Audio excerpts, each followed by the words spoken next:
한 주의 중반입니다. 출발 성공 투자 힘차게 출발해 보겠습니다. 진행의 어이제입니다. 전채린입니다. 지금 긴장감을 갖고 주시하는 미국의 첫 대선 TV 토론이 예정되어 있는 날인데요. 네. 어떤 전략이 필요할지 꼼꼼하게 점검을 해보도록 하겠습니다.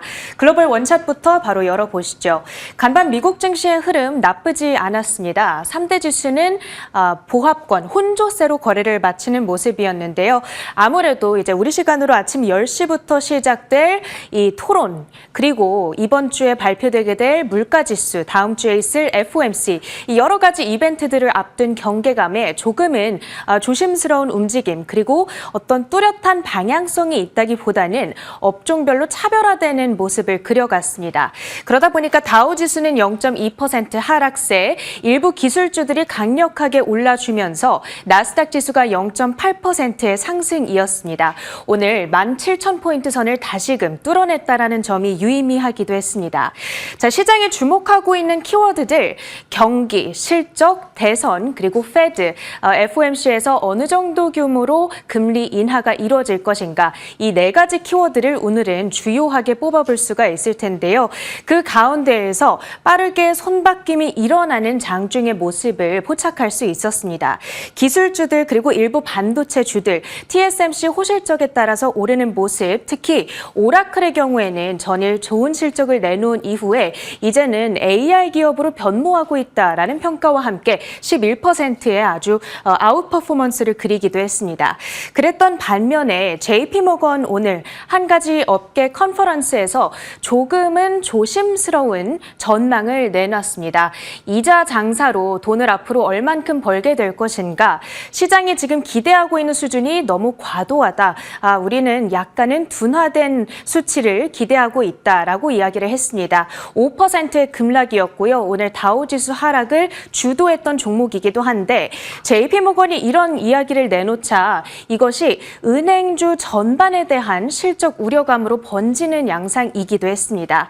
그리고 오늘 유가가 크게 밀렸습니다. 브렌트유와 WTI 국제유가 모두 3에서 4%대 급락세를 연출했고, 브렌트유의 경우에는 특히나 3년 만에 처음으로 70달러 선을 반납하는 움직임이 나타나기도 했죠. 이 오펙이 2달 연속 세계 석유 수요에 대한 전망을 하향 조정한 영향이었습니다. 이 미국의 경기 그리고 중국의 경기가 좋지 않다 보니까 수요가 둔화할 거라는 이야기였고요. 그러다 보니까 대표적인 정유주들이 내림세를 그렸다는 점도 오늘 시장의 한 가지 특징이 되겠습니다. 특징적이었던 그 밖의 종목들을 보자면 TSMC 호실적 그리고 멜리우스 월가 기관의 긍정적인 콜에 따라서 반도체주 가운데에서는 브로드컴이 5%대의 급등세를 연출했고요. 엔비디아 역시 1%대의 상승 마감했습니다. 테슬라가 크게 올랐습니다. 4.6%. 최근 변동성이 정말 심해지고 있는 구간인데, 도이체방크에서 간밤에는 테슬라를 탑픽으로 선정을 했습니다. 단순히 자동차 회사가 아니라 여러 산업에 걸쳐서 그 산업들을 개편하고 있는 회사다. 그렇기 때문에 특별한 밸류에이션을 받아 마땅하다라는 의견이었고요. 목표가를 $295를 제시했는데 지금보다 한 35% 정도의 추가 상승 여력을 내다본 것이 되겠습니다. 자, 오늘 시장의 최대 관심사는 무엇보다 잠시 후 10시부터 열리게 될 미국의 첫 TV 대선 토론이 되겠습니다. 잠시 지지율부터 확인을 하고 수혜주로는 어떤 것들이 있을지 확인을 해볼 텐데요. 일단 전체적인 지지율을 확인해 보자면 지난 8월 초에 해리스가 트럼프를 역전을 했었죠. 그 이후 계속해서 지지율 격차를 조금씩 확대해 나가는 양상 그려가고 있습니다. 현재 전체 지지율의 경우에는 해리스 후보가 49%로 트럼프 후보의 47%를 2%포인트 격차로 앞서 나가고 있는 모습 확인이 가능하고요. 그리고 각 주별로 지금 이 스윙 스테이트가 총 6가지가 있습니다. 주요 경합주들이 되겠는데요. 이 경합주들 안에서 양 후보의 지지율 격차를 봤을 때 상당한 접전이 펼쳐지고 있음을 알 수가 있습니다. 이쪽에 위치한 네바다, 아리조나, 위스콘신, 미시건, 그리고 펜실베니아 등을 비롯해서 현재 펜실베니아의 경우에는 특히 47.6대 47.6으로 초접전을 펼치고 있는 양상인데요. 오늘 TV 대선 토론에서 양 후보가 자신의 이 어떤 공약들을 어떻게 어필하느냐에 따라서 따라서 이 경합주 내에서의 지지율이 벌어질 수가 있겠고 이것이 향후 대선의 판도를 뒤집는 데 아주 크게 일조를 할 수가 있겠습니다. 그렇기 때문에 지지율을 잘 봐야겠고요. 그에 따라서 움직이게 될 수혜주들, 과연 시장에서 우리는 어떤 종목들에 주목을 해봐야 할까? 이것이 아무래도 가장 중요하겠습니다.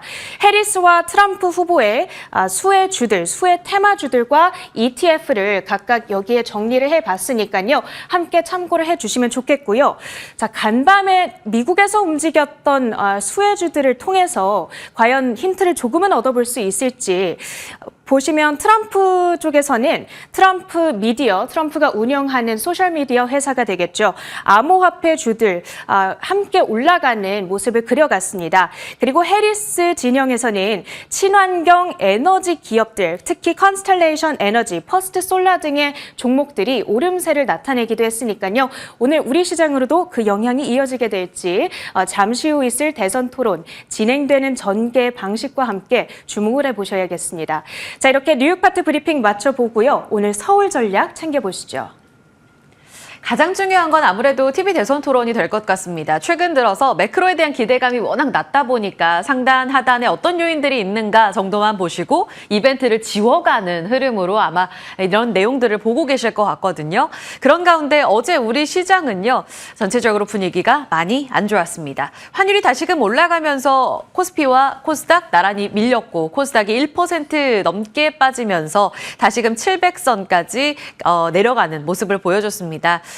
그나마 다행인 점은 2,500선, 700선을 지지하고 있다는 데 있는데 사실 답답하죠. 시장 분위기가 급반등을 전혀 주지 못하고 다시금 8월 5일까지 고꾸라져 내려가는 모습들을 보이고 있습니다. 그리고 그 배경엔 수급 공백이 있고요. 외국인 어제도 7천억 원 가깝게 우리 시장을 파는 모습 확인됐습니다. 코스닥에서도 1,000억 원 넘게 팔았고요. 그나마 살아남았던 쪽을 본다면 어제도 반도체를 대차게 외국인들이 팔았던 가운데 2차 전지까지 같이 무너졌었죠. 그나마 잘 버텼던 LG 에너지 솔루션이 한 5%가량의 조정을 받으면서 2차 전지 이 해리스 트레이드에 대한 불안감, TV 대선 토론 하루 앞두고 그리고 업황에 대한 불안감 반영하면서 양측면이 다 안 좋았습니다. 그래도 살아남은 쪽은 여전히 바이오. 생물보안법 통과됐는데요. 물론 중소형주 단인 ST팜, 바이넥스 살짝 흔들리는 모습을 보였는데 삼성 바이오로직스는 중심을 잘 잡아주면서 100만 원을 돌파했습니다. 이엔셀, 녹십자, 루닛, 의료 AI까지 분위기는 좋았었고요. 이렇게 개별 모멘텀에는 여전히 바이오 쪽으로 귀를 기울이며 호재에 반응하는 모습입니다.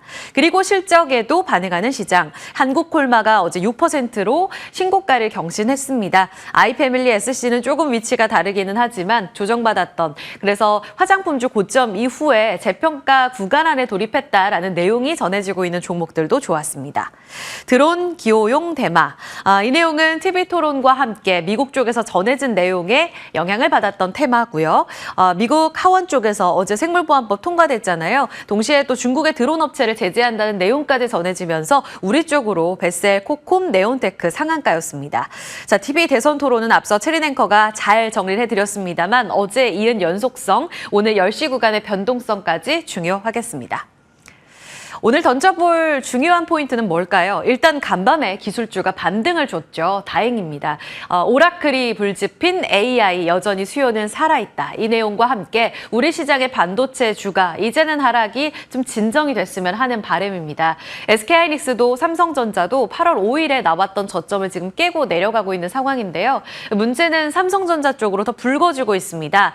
그런 가운데 경영진들의 자사주 매입 소식이 들리고 있어서 이 부분이 얼마나 주가 방어를 해줄 수 있을까 이 부분에 포커스를 좀 맞춰봐야 될 것 같습니다.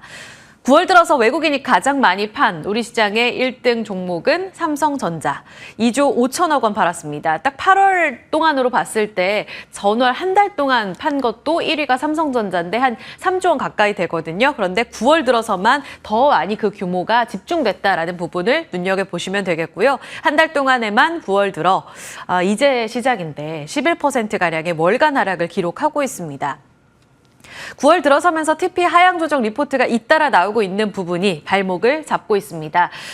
참 격세지감 같아요. 정반대 분위기라서 이럴 때 쓰면 안 될 것 같기는 한데 8월에는 계속해서 목표 주가를 상향 조정하면서 이제 HBM 품질 인증만 나오면 돼. 8월에 5일 저점 기록하고 블랙 먼데이 뒤덮기 때문에 이제 좋아질 일만 남았어 라는 내용의 포커스가 맞춰져 있었거든요. 그런데 9월 들어서면서 이제는 어닝 우려가 커졌습니다. 다 사그라들어졌고 매크로 이슈와 함께 3분기 이익이 당장 좋지 못할 거야 라는 내용이 지금 TP 하향 조정 리포트의 근거가 되고 있습니다. 한국투자증권에서 오늘 내놓은 리포트는요. 10조 3천억 원으로 영업이익 하향 조정을 했고요. 컨센서스 하회할 거다. 컨센 하회하는 건 지금 디폴트가 됐습니다. 원래 8월만 하더라도요. 3분기에는 한 15조의 이익을 지켜줄 거다라고 이야기했고 4분기에는 증익이 더 확실해질 거라고 봤거든요. 여전히 증권가에서는 4분기는 증익한다고 보고 있습니다. 그런데 이것도 가봐야 알겠죠? 3분기에 일단은 뚜껑을 열어봐야 할 것 같습니다. 거의 다 10조 원대, 그리고 지금 KB 쪽에선 제일 낮아요. 9조 7천억 원까지 영업이익 추정치 낮추고 있다는 부분 눈여겨보셔야겠고요. 외국계 증권사도 같이 넣었습니다. JP모건, CLSA 최근에 전해드렸던 내용이죠. 다 10조 원대 초반 기록할 거라고 보고 있습니다. 게다가 여기엔 업데이트를 못했는데요. 지금 간밤에 새롭게 들어오고 있는 내용 조금 전에 보니까 노무라에서도 10만 7천 원으로 하향 조정했더라고요. 같이 체크해 보셔야겠습니다. 거의 10만 원 도달이 어렵겠는데 라고 보고 있네요. 어제 저점은 종가는 6만 6천 원입니다. 8월 5일에 블랙 먼데이 때 저점을 깨고 내려갔던 이번 주인데요. 지금은 월봉상으로 삼성전자 차트를 긴 시계열로 지금 보고 계십니다. 2015년부터 주식은 역시 장기적으로는 우상향한다에 포커스를 맞춰봐야 되는 걸까요? 지금 딱 60일선에 걸쳐 있는 월봉 차트입니다. 6만 7천 원, 6만 6천 원 지지 여부에 대해서 포커스를 좀 두고 보면 장기적으로 60일선을 크게 깨고 내려간 적은 거의 없다라는 결론이 나옵니다. 초록색으로 표시된 게 지금 60일 이평선입니다. 차트 한번 캡처해 보시고 이것이 담고 있는 의미가 무엇인가, 60일선은 장기적으로도 꾸준히 월봉상 지지가 되는가에 대해서 포커스를 맞춰 봐야 될 겁니다. 그리고 딱 60일선 걸칠 때마다 들려온 소식일까요? 지난 6월에도 자사주 매입 소식 제가 전해드린 바 있었는데요. 이번에 9월 들어서면서 경영진들이 열심히 자사주를 담고 있습니다. 노태문 MX 사업부 사장, 이번에 스마트폰 쪽 이 MX 사업부가 실적 많이 안 좋을 거라고 보고 있는데요. 노 사장 쪽에서 5천주 정도의 자사주 매입 소식 들렸고요. 6월에도 마찬가지였습니다. 같은 규모로 담았던 것으로 확인이 됐는데 이때는 한 7만 4천 원의 주가 수준이었었거든요. 그 이후에 더 빠졌는데 6만 원대에서 지금 담은 모습 확인되고 있습니다. 그리고 9월 5일에 한종희 DX 부문장 부회장도 지금 7억 3천억 원 규모의 자사주를 매입한 것으로 확인이 됐습니다. 이번 주 뚝 떨어지니까 한 차례 더 임원들이 주가 방어에 나서고 있는 것인데 이 부분과 함께 맞물려서 저점이 나올 수 있을지 오라클의 효과도 함께 기대해 봐야겠습니다. 이 부분 중점적으로 잠시 후 여쭤볼게요. 넘어가 보겠습니다. 꾸준히 높아지고 있는 몸값, 삼성전자에 대한 눈높이는 계속 낮아지고 있는데요. 고공행진하고 있는 몸값도 있습니다. 바로 미용, 보톡스, 그리고 화장품도 같은 맥락이겠죠. 여전히 기회일까? 큐를 던져봅니다. 대조적으로 지금 가로치고 삼성전자죠. 증권가의 호평이 나오고 있는 파마 리서치.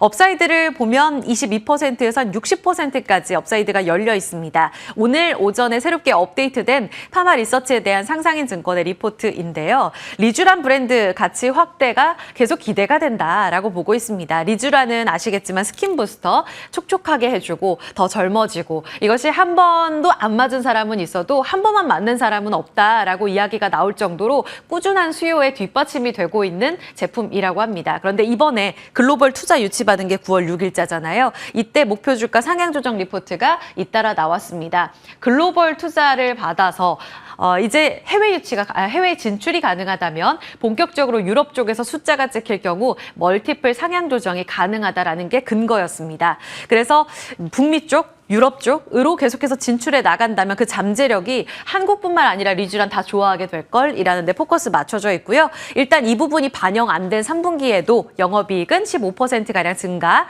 화장품 쪽으로는 41%, 리쥬란을 기반으로 해서 화장품 뷰티 제품들도 많거든요. 이쪽으로 내수 쪽이 수출이 다 좋을 거라는 전망입니다. 그래서 파마 리서치가 지금 대장 역할을 해주고 있잖아요. 스킨 부스터와 보톡스는 조금 다르기는 한데요. 보톡스도 같은 맥락에서 미용 쪽에서 점점 더 주가는 좋아지고 있습니다. 물론 종목별로 조금 상이하긴 해요. YTD 기준으로 봤을 때 휴젤이 압도적인 대장 역할을 해주고 있습니다. 휴젤에 대해서는 증권가가 누가 봐도 지금 모범생이다라는 포커스가 맞춰져 있고요. 여기에 뒤따라가고 있는 대웅제약, 고점까지 올라갔다가 살짝 지금 쉬어가는 구간인데요. 지금 간밤에 에볼루스, 대웅제약의 미국 파트너사죠. 보니까 에볼루스가 장 한 0.6% 정규장 상승 마감했는데요. 시간에 걸해서 다시 한번 오르는 모습이 관찰돼서 가져와 봤습니다. 이것은 장기 차트로 연간 쭉 보고 계시고요. 사상 최고가, 신고가를 경신하고 지금 역시나 쉬어가고 있는 구간인데 미주호증권에서 TP 23달러 유지한다라는 레포트 나왔습니다. 이것보다는 이제 9월 12일에 이 에볼루스의 애널리스트 데이가 열립니다.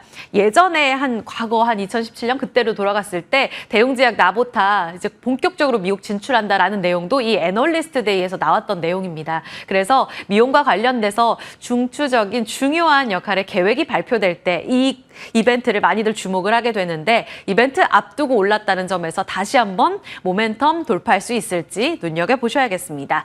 관련 종목들 같이 체크해 볼게요. 어제 살펴드렸던 내용도 한 번 더 가져와 봤습니다. 간밤 유가가요 또 내렸습니다. 4% 급락. 어제는 일부 반등했지만 모건스탠리에서 눈높이를 낮춰 잡았습니다. 이 부분 눈여겨보십시오 했는데요. 75달러로 낮춰 잡은 브렌트 유가 간밤에 70달러 붕괴됐습니다. WTI는 4% 빠졌고요.